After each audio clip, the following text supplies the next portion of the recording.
Robert Redford is gone. On September 16, 2025, the world said goodbye to one of the last true legends of Hollywood's golden generation. He passed peacefully at his home in Sundance, Utah, the place he built with his own hands, where he found solace in the mountains, and where for decades he quietly retreated from the noise of fame. The news rippled across the globe. Directors spoke through tears. Co-stars struggled to find words. Fans returned to the films that made them fall in love.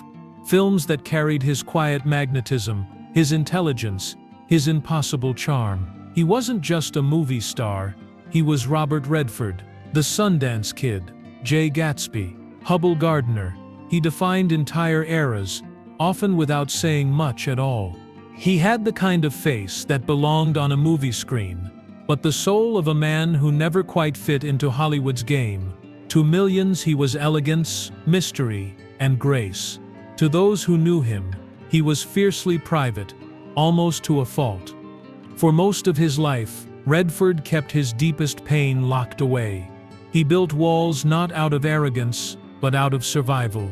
Behind the charm, behind the soft-spoken interviews and perfectly framed close-ups, there was a grief so profound, he rarely dared to speak it aloud.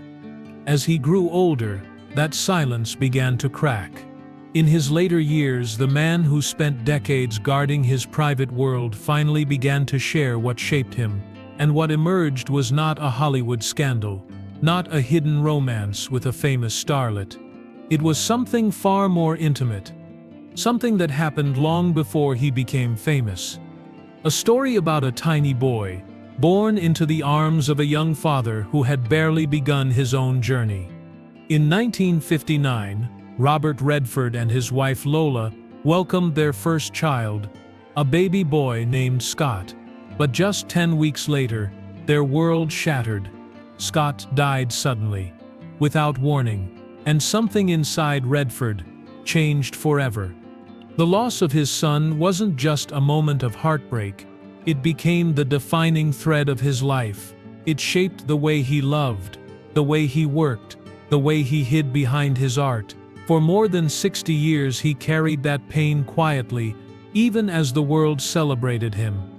Only near the end did he begin to speak openly about the love he lost, and when he did, it revealed a truth more powerful than any script he ever performed. Behind the legend was a father who never stopped grieving. Long before the world knew his name, Robert Redford was a boy growing up in a modest Los Angeles neighborhood, surrounded by the hum of post-war America. Born on August 18, 1936, in Santa Monica, he spent his early years in Van Nuys, a place far removed from the glamour that would one day define him. His father, Charles, worked as a milkman before becoming an accountant. His mother, Martha, was gentle and artistic, instilling in him a love for creativity that would linger long after childhood ended. But his early years were far from charmed. As a teenager, he struggled to find direction. He excelled at sports, earning a baseball scholarship to the University of Colorado. Yet his restless spirit led him astray. He drank heavily, skipped classes, and eventually lost his scholarship. At just 19, he was adrift, a young man with talent, but no clear path. It was during this uncertain period that tragedy struck again. His mother, Martha, died at the age of 41, following complications from a blood disorder. Her death left a wound he would carry quietly, a sense that life could shift in an instant. That awareness would shape everything that followed. In search of meaning, he left America and traveled through Europe. He painted on the streets of Paris, explored the art scene in Florence, and absorbed the world with the eyes of an outsider. Those years abroad changed him. He began to see life not through the lens of expectation, but of possibility. Acting wasn't part of the plan then, not yet, but the seeds of transformation had been planted. When he returned to the United States, he enrolled at the American Academy of Dramatic Arts in New York City. There, his natural talent emerged. On stage, he found something he had been missing: a sense of purpose. His performances were precise, yet unforced. He possessed a quiet intensity that drew audiences in. By the early 1960s, he was performing on Broadway in Neil Simon's Barefoot in the Park, earning critical praise for his effortless charm and understated power. Television appearances soon followed, then film offers. Hollywood took one look at his piercing blue eyes and easy confidence, and knew they'd found something rare. Yet, unlike many of his peers, Redford approached fame with caution. He wasn't chasing celebrity, he was pursuing craft. Each choice he made in these early years revealed something about the man he would become: selective, thoughtful, unwilling to be molded into someone else's image. The world saw a star being born. He felt a man slowly stepping into the spotlight on his own terms. As his career gathered momentum, Robert Redford stood at the threshold of something extraordinary. But beneath that ascent, life at home was changing too. Love had entered his world, and soon a new chapter, one filled with both joy and heartbreak, was about to begin. Before fame ever found him, Robert Redford found love. It wasn't under bright lights or at a glamorous Hollywood party. It happened quietly, in 1957, when he met Lola Van Wagenen, a thoughtful, intelligent young woman from a Mormon family in Utah. She was unlike anyone else in his orbit, grounded, sharp, curious about the world beyond what she'd been taught. He was still discovering who he wanted to be. Their connection grew not from spectacle, but from shared ideals and restless ambition. They married the following year, 1958, in Las Vegas, far from their family's expectations. At the time, Redford wasn't a star. He was a young man working odd jobs, determined to build something meaningful with the woman he loved. Together they carved out a modest life in New York City. Their apartment was small, their income uncertain, but their bond was genuine. Lola believed in him long before audiences ever would. Not long after their marriage, they learned they were expecting their first child. For Robert, the news filled him with a kind of pride he hadn't felt before. Acting was still a dream. Fatherhood felt immediate.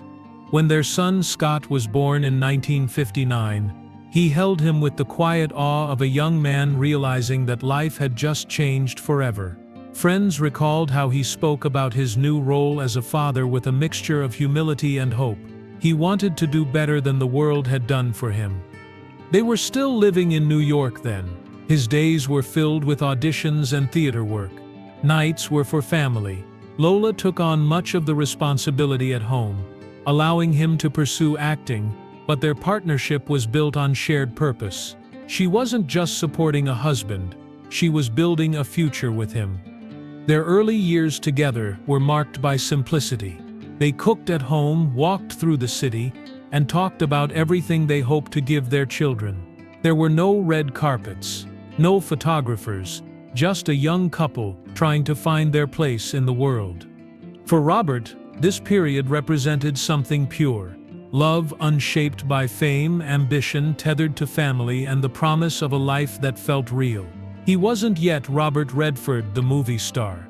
He was Robert, the husband, the father, the artist in waiting. He often said later in life that Lola gave him stability when he needed it most. She was his anchor, the constant in a time of change. And in those first months as a father, he believed that their future would unfold like the stories he hadn't yet told on screen, full of promise, full of time. But time, for their first child, would be unbearably short. Just weeks after Scott's birth, joy gave way to heartbreak, a loss so sudden and devastating that it would shape every part of his life from that moment on. Scott Redford was born into a world filled with hope.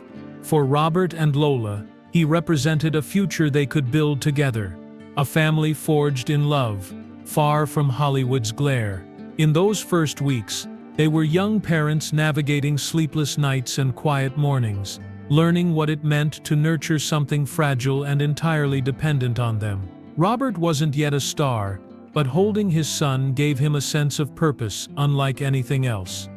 Then, without warning, everything changed. When Scott was just 10 weeks old, he stopped breathing in his crib. There were no signs, no explanations. The official cause was sudden infant death syndrome, a phrase that gave them no comfort, only a name for the unthinkable. One moment, their apartment was filled with the sounds of new life, the next, silence. For Robert, the shock was immediate and absolute. He had experienced loss before. His mother's death still lingered in the quiet corners of his mind. But this was different. This was his child, his firstborn. The boy whose future he had already imagined in countless small ways, a shared game of catch, a first day at school, a father watching his son grow.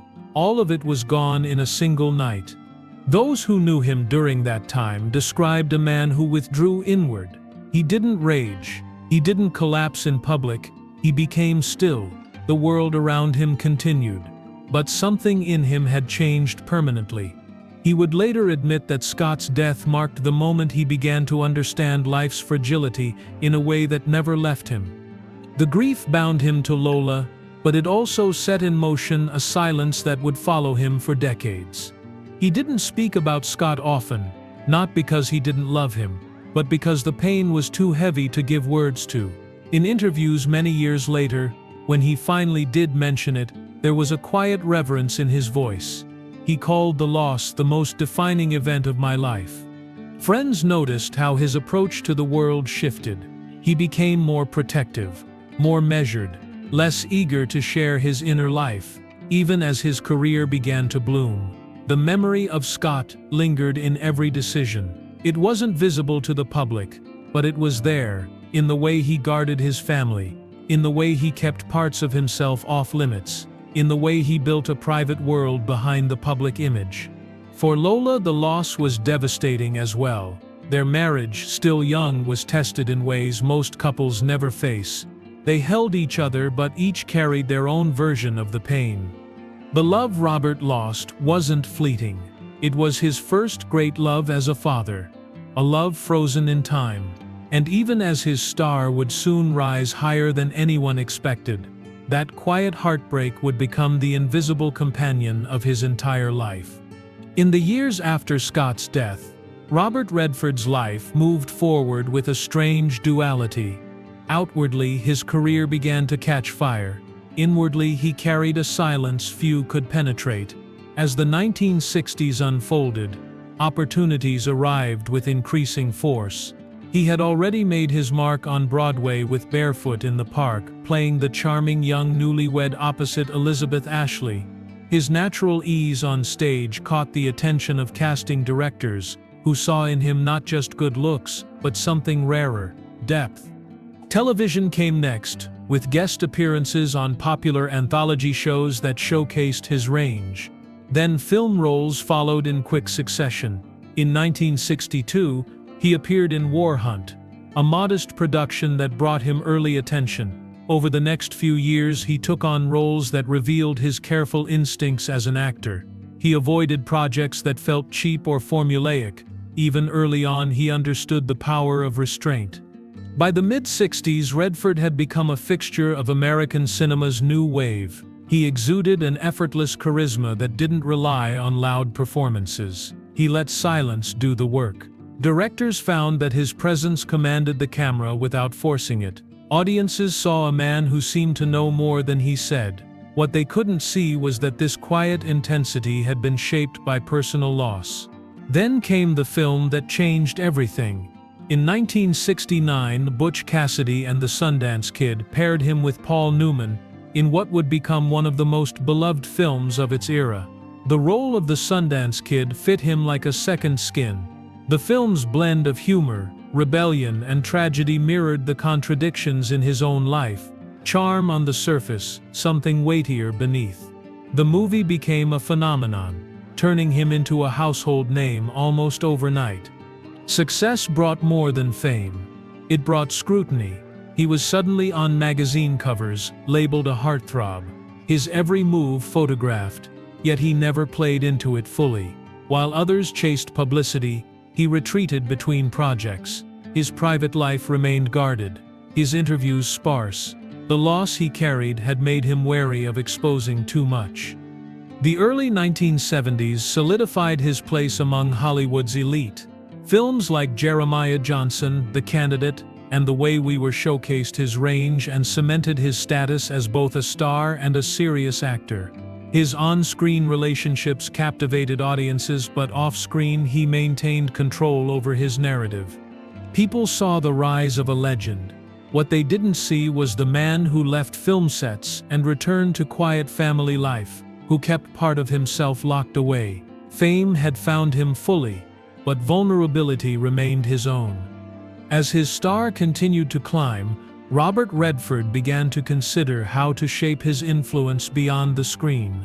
Acting had made him a star. What came next would make him an institution. By the late 1970s, Robert Redford stood at the peak of Hollywood power. He could have continued making blockbusters indefinitely, playing charming rogues and romantic leads.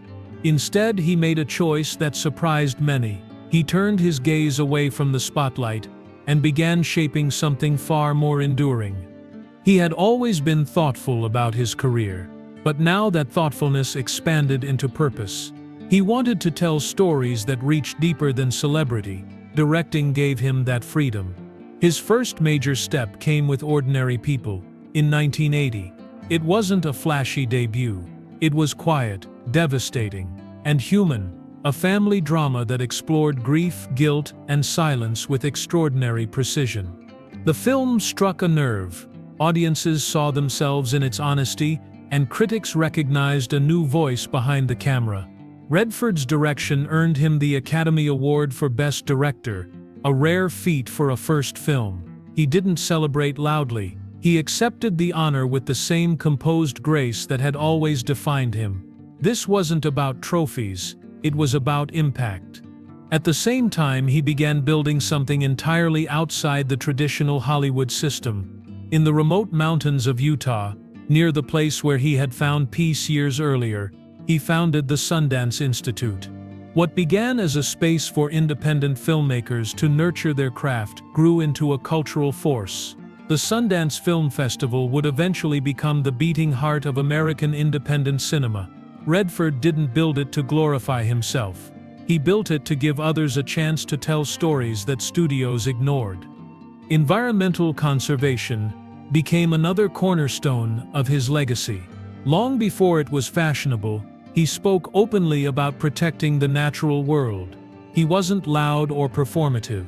He quietly funded initiatives, partnered with organizations, and used his influence to draw attention to causes that mattered to him.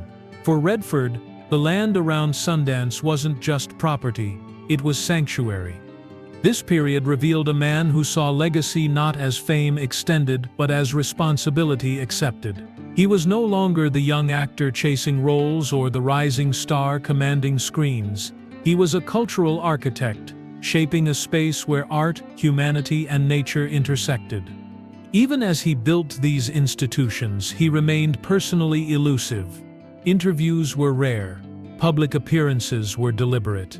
He let his work speak louder than any speech could. Those who met him during this time often described a man of few words but tremendous focus. Behind it all, the private man remained.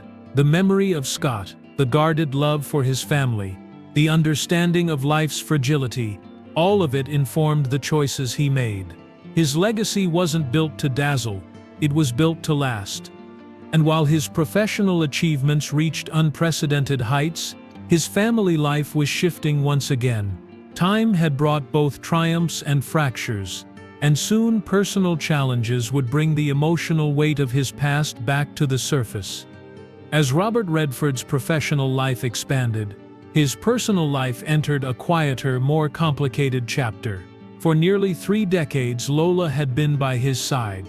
She had shared in the lean years, raised their children largely away from the spotlight, and supported a career that grew beyond anyone's expectations. But over time, their paths began to diverge. His world became consumed by creative projects, environmental commitments, and the demands of global fame. Hers leaned toward education and activism, carving her own identity apart from his. In 1985, after 27 years of marriage, They quietly divorced. There was no tabloid spectacle, no public airing of grievances.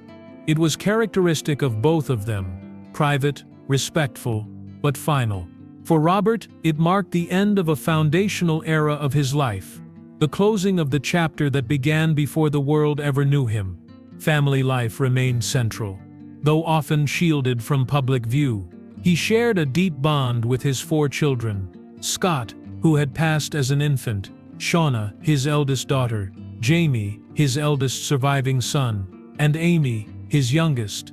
He was not an openly demonstrative father, but those close to him described a man whose love was steady, if often quiet. He valued their independence, encouraging them to pursue their own paths without leaning on his name. In later years, the family would face another heartbreaking loss. In 2020, Jamie Redford died at the age of 58 after battling liver cancer. For Robert, who was then in his 80s, this second loss of a son reopened an old wound. The first had happened when life was just beginning. The second came when the sun was beginning to set. Those who knew him said it hit him deeply, but in a way that was quieter than grief usually allows. He carried it like he carried everything internally. Despite personal pain, his relationships with his daughters remained close. Shauna pursued photography and stayed mostly out of the public eye, while Amy occasionally stepped into acting but maintained a low profile. Redford respected their desire for privacy, mirroring his own. During these years, he also found lasting companionship with Sibylle Sagers, a German painter he met in the 1990s. Their bond grew over decades, built on shared creative spirit and mutual respect. They married in 2009 in a quiet ceremony in Hamburg, away from Hollywood's gaze. She became his partner in every sense, joining him in his artistic pursuits and environmental work, while helping him find peace in his later years. As the noise of his career softened, reflection took its place. He had built institutions, shaped cinema, and inspired generations. Yet, in interviews during this period, he often returned to personal themes: time, loss, and legacy. His words carried the weight of a man who understood how swiftly life changes and how some absences never fade. The public saw an aging icon with unwavering dignity. His family saw a father and husband whose greatest triumphs were matched by quiet, enduring heartbreaks. And in these final decades, Robert Redford began, slowly, to let the world glimpse the man behind the legend. In his final years, Robert Redford began to move with a kind of deliberate stillness. The endless schedules, film sets, and public appearances slowly gave way to the quiet rhythms of Sundance, the home he had built in Utah's mountains decades earlier. Surrounded by trees, silence, and the land he loved, he began to live the kind of life he had always sought in between the chaos, one defined by simplicity. He officially announced his retirement from acting in 2018. For audiences who had grown up with his face flickering on cinema screens, it felt like the end of an era. For him, it was something gentler. He wasn't walking away in bitterness or exhaustion. He was turning inward, toward family, art, and reflection. As the public saw less of him, his words gained new weight. In rare interviews, he began to speak less like an actor and more like a man looking back over a long, winding road. He didn't offer grand statements or dramatic confessions. He spoke with precision, choosing his words carefully, often pausing between thoughts. And in those spaces, something long guarded began to emerge. He spoke of his upbringing, of the early years on stage, of the responsibility of legacy, and then, slowly, of Scott. For decades, he had held that story close, mentioning it only in passing. But in these late conversations, his voice softened. He described the brief time he had with his son, the shock of losing him, and the way that single moment became a silent thread woven through every chapter of his life. He didn't seek pity, he simply told the truth. To those who listened, it became clear that this loss had never faded. It had lived quietly beneath the surface of his fame, shaping his choices in ways he never explained while the cameras were rolling. It was there in his guardedness, his need for privacy, his reverence for family. It was the story behind the stories. He spent his final seasons surrounded by loved ones, including Sybil, his children, and grandchildren. They gathered not in grand Hollywood mansions, but in the places that had always grounded him. He painted. He walked through the forests near his home. He watched the world change, not with cynicism, but with the calm perspective of a man who had seen everything: joy, loss, triumph, silence. When news of his death broke on September 16, 2025, the response was immediate and heartfelt. The industry mourned an icon. Audiences revisited the films that defined generations. But for those who understood him more deeply, his passing meant something quieter. It was the final chapter of a story marked as much by love as by loss. In the end, Robert Redford's greatest confession wasn't about Hollywood. It was about a father's grief, carried across a lifetime, finally spoken aloud before the curtain fell.